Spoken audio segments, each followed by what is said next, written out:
بسم اللہ الرحمن الرحیم۔ یہ عصمت ہے، یہ عصمت کی ایک قسم ہے۔ روزے کا مقصد ہے کہ خدا آپ کو عصمت عطا کرنا چاہتا ہے۔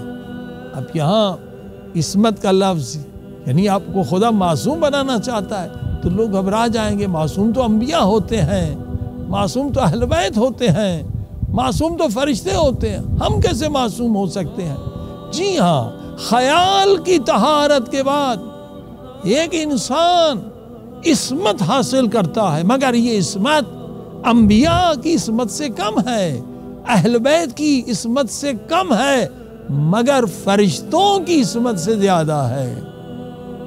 یہ وہ مقام ہے جو خدا اس مہینے میں ہمیں دینا چاہتا ہے کہ جبریل کی عصمت سے بڑھ کر خدا آپ کو عصمت دینا چاہتا ہے۔